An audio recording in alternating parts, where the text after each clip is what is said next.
Don't forget to like this video, share your thoughts in the comments, and of course, hit that subscribe button so we can soon reach our first 500 subscribers together. And by the way, where are you watching this story from? Drop your city or country in the comments. I'd love to know. Now let's dive in.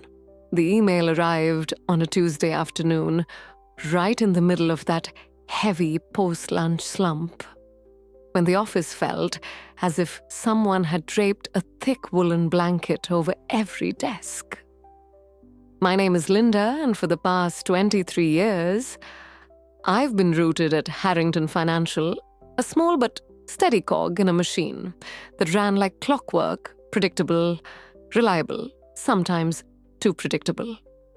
I'd seen trends flare and fade, bosses rise and vanish, and the quality of the coffee in the break room swing from tolerable to dreadful, and thankfully back to something drinkable again. But the name in the sender line was anything but routine. Ethan Morgan, Mr. Morgan, my boss, or as many of us in the experience department, nicer than saying older, half-jokingly called him the kid boss. Ethan was only 32. Bright as a freshly minted coin, with a prestigious MBA under his belt, and a habit of pacing when he spoke like a caged panther, calculating its next move. He had taken charge of our department barely 6 months ago, and his presence had already stirred things up.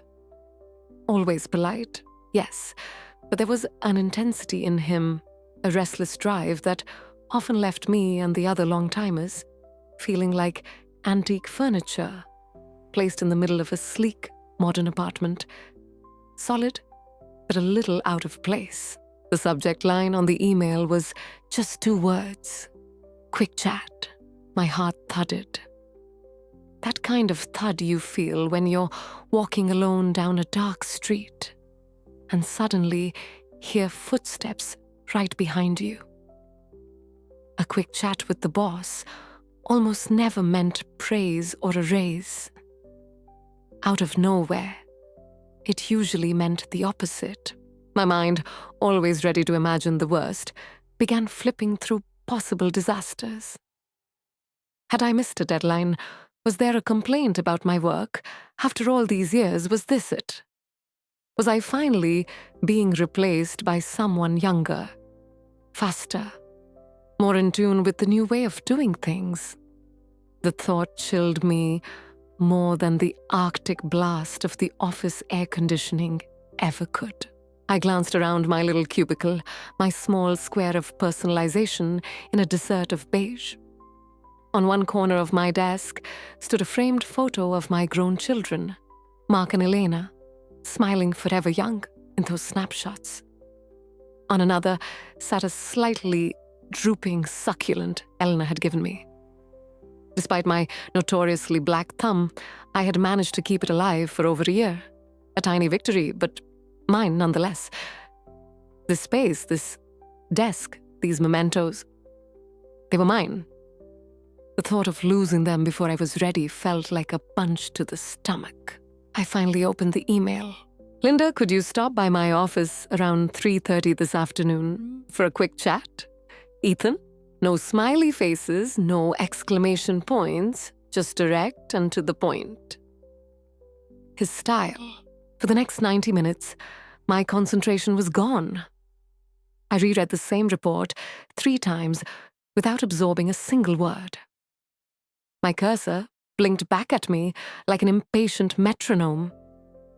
Finally, I leaned toward my cubicle neighbor, Janet, from accounting, famous for sniffing out office gossip before it ever hit the grapevine. Any rumors? Anything I should know about? I whispered. Janet lifted her perfectly arched brows and shook her head. Not a peep, she murmured. Then she smirked.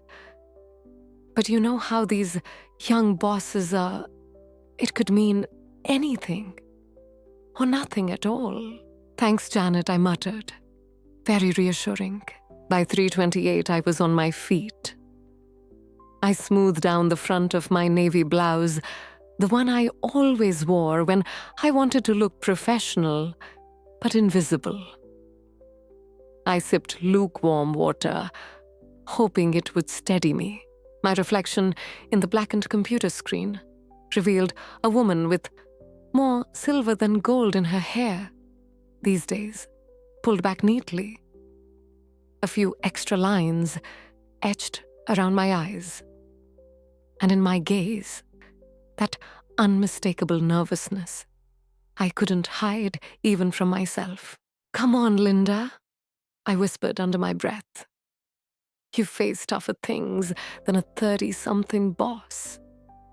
The walk to Ethan Morgan's office was in terms of distance short. Just down the main corridor, past the humming photocopier, a left turn at the hopelessly artificial ficus tree. And his was the third door on the right. But emotionally, it felt like walking a mile across a tightrope with no safety net. The hallway was strangely quiet, each of my footsteps pressing into the worn carpet louder than usual. The air smelled of industrial cleaner, mingled with stale coffee, the same scent I'd known for decades. But today it carried something else, a current of anxiety that prickled my skin. His office at the corner of the floor had that coveted large window overlooking the rush of the city below. A view reserved for people who sat higher on the food chain. The door was slightly ajar, light spilling into the hall. I heard a low murmur of his voice. Was he on the phone?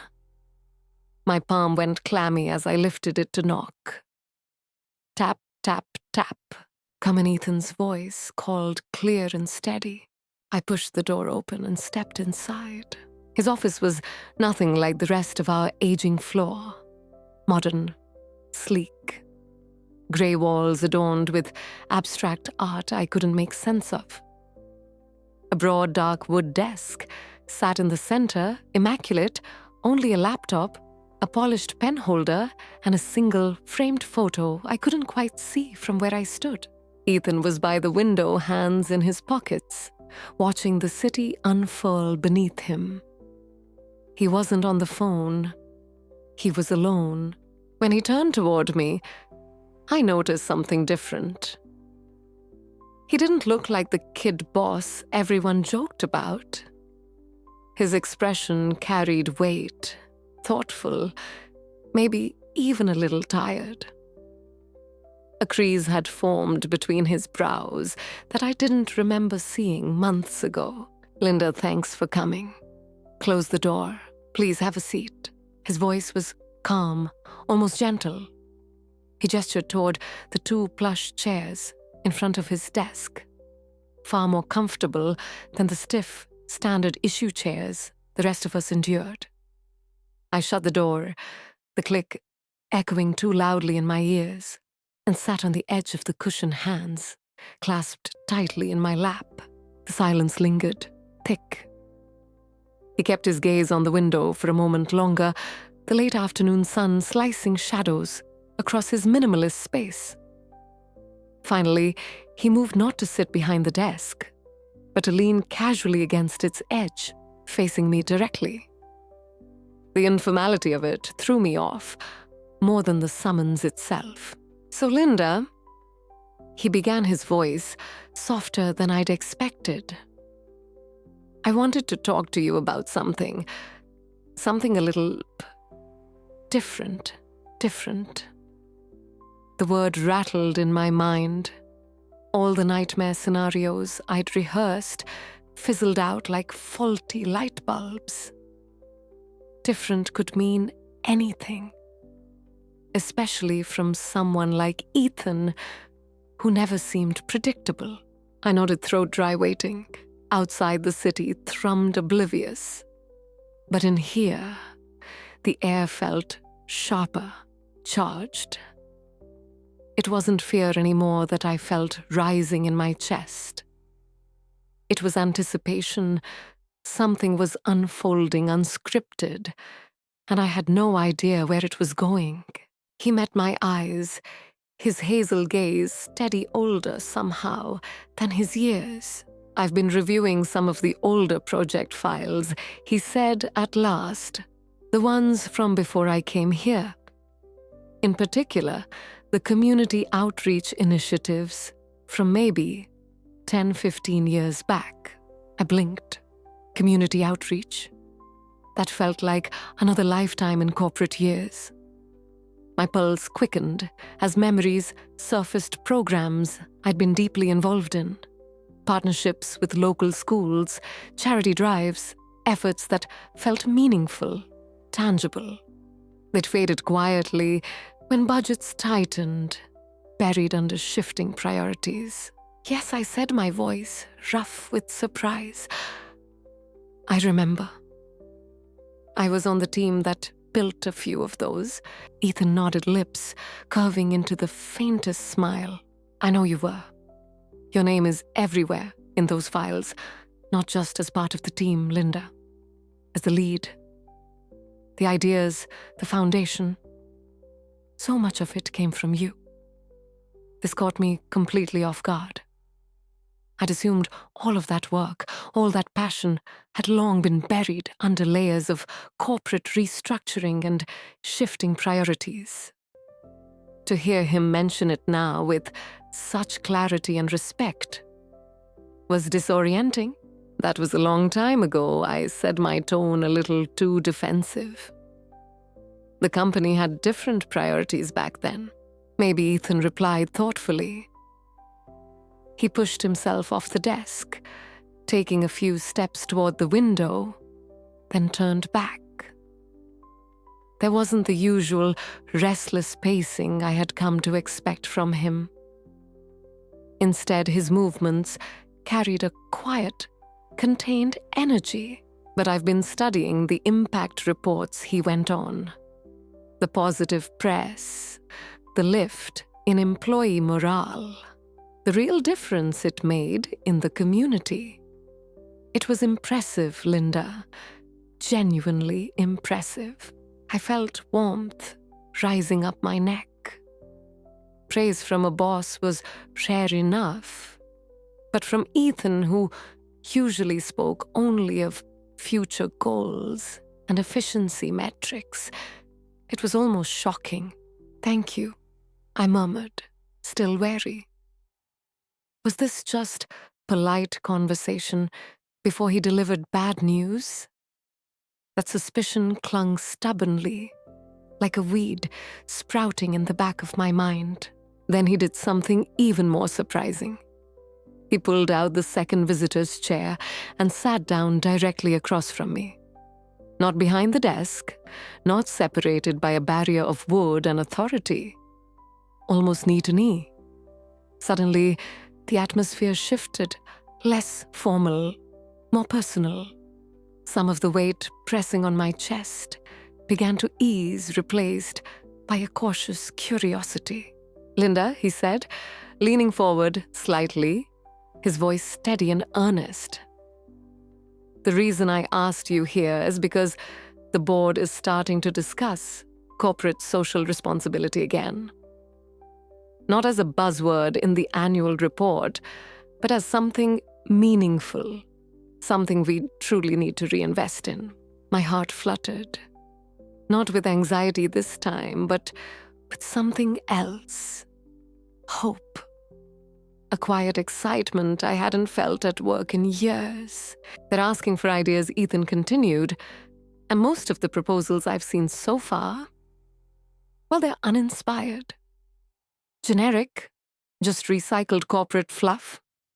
He wrinkled his nose, an unexpectedly human gesture that made him seem less like the young executive and more like just Ethan. But then I came across those old files. Your files. And Linda, they weren't fluff. They had heart. They had substance. His hazel eyes caught mine, and for the first time, I saw not just the sharpness of a boss evaluating an employee, but genuine respect. I know you've been in your current role a long time, he said carefully. And you do it well. You're steady, reliable. Everyone says so. But as I was reading those reports, I couldn't help but wonder. He paused, gesturing vaguely toward me. Does your current role really fulfill you? Does it let you use all of this, your creativity, your passion, your drive? The question stopped me cold. It wasn't about performance reviews or deadlines or office procedures. It was about me, Linda, the person behind the employee number. And it came from the last person I'd ever expected to ask it. For years, I had taught myself to compartmentalize, to do my work quietly, competently, leaving my aspirations outside the office door. Stability had become the goal, steady pay, dependable benefits. At my age, wasn't that what mattered? But his words pulled at something long dormant. My throat tightened.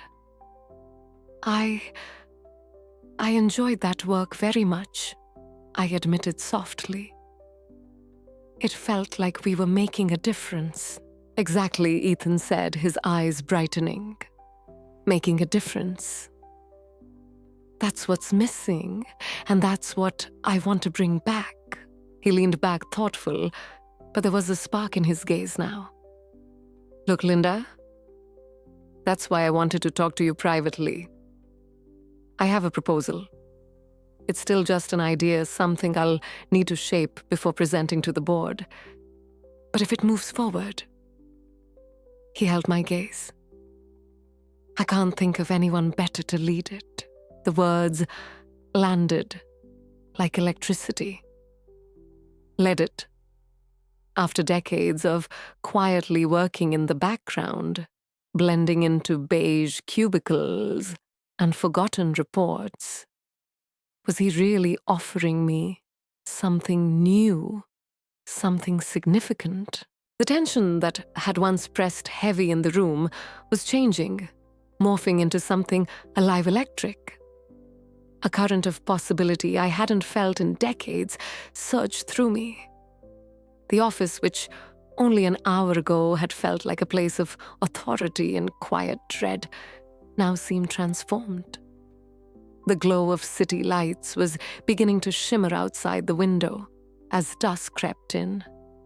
And for the first time in years, I felt that same light flickering inside me, a spark I thought had long since gone out. Ethan's voice carried that spark further, his conviction so clear it was almost contagious. I'm thinking of proposing something new, he said, leaning forward slightly. A dedicated department focused entirely on meaningful community engagement and sustainable practices. Not token gestures for show, but real impactful programs. Projects that leave a mark. He paused and then added his tone, softening. And I need someone to build it from the ground up. Someone who understands this company, understands this community, and actually cares about the work. Someone with a proven record of making it happen, even if that record has been sitting on the shelf for a while. He smiled, then a warm, genuine smile that completely disarmed me. I just sat there, stunned, trying to process the enormity of what he was suggesting. A new department. Me building it. It sounded like something I might have dreamed of in my younger, more idealistic years, but had long since filed away as impossible. The corporate world rarely offered second acts, especially to someone like me, who by most standards was already well into the twilight of her career.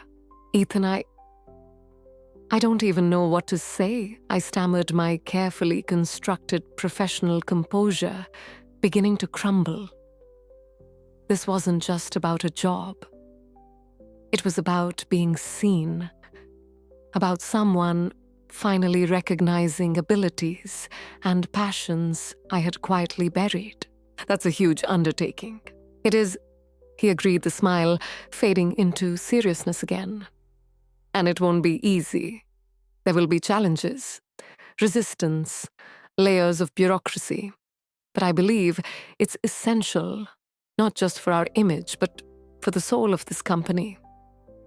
He gave a small shrug. If that doesn't sound too dramatic, then he fixed his gaze on me, his words landing with deliberate weight. And I believe you can do it, Linda. I saw it in those reports, the vision, the planning, and most of all, the heart. That word heart hit me like a gust of fresh air in a room I hadn't realized was suffocating. It wasn't a word people used in this world of balance sheets and quarterly goals. I had protected that part of myself for years, locking it away so it wouldn't get trampled. But here he was, not only seeing it, but valuing it. I felt a new steadiness in my voice as I asked, What? What would this role actually entail? Ethan's eyes lit up. His enthusiasm was unmistakable. That's the beauty of it, he said. You'd help define it. You'd shape the vision, build the strategy, identify partners. You'd have a small team, a real budget, and my full support. You'd be responsible for deciding how Harrington Financial gives back, how we connect with the world beyond these office walls. His gaze stayed on me, steady and open. He wasn't pushing. He was simply holding out the possibility. An invitation. And in that moment, the invitation felt like a door opening to a room I hadn't dared enter in decades. The balance of power between us, him the young ambitious boss, and me, the seasoned employee who had weathered decades in the corporate world, suddenly felt different. For the first time, it wasn't about hierarchy. It was about two people standing on equal ground, looking at the same horizon with the same hope. The respect I felt coming from him was mirrored by a new respect I was beginning to feel for him. Ethan was no longer just the kid boss in my mind. He was becoming something more, a leader with genuine vision, someone willing to look past the surface, to dig into the forgotten corners of the past and pull inspiration for the future. This is a lot to take in, I admitted at last, a small, hesitant smile tugging at my lips. You've certainly given me something to think about, Ethan. I know, he said softly, his voice carrying no urgency, only understanding. I don't need an answer right now. Take your time. Talk it over with your family if you'd like. I just want you to really consider it. He glanced toward the framed photograph on his desk. I couldn't quite make out the image, but the gesture was human, grounding him in my eyes. This isn't just about a project, Margaret, he continued. It's about building something lasting, a legacy. Not just for the company, but for you too. The word lingered in the air, legacy. For years, I had assumed mine would simply be quiet competence, a trail of work well done, but easily forgotten.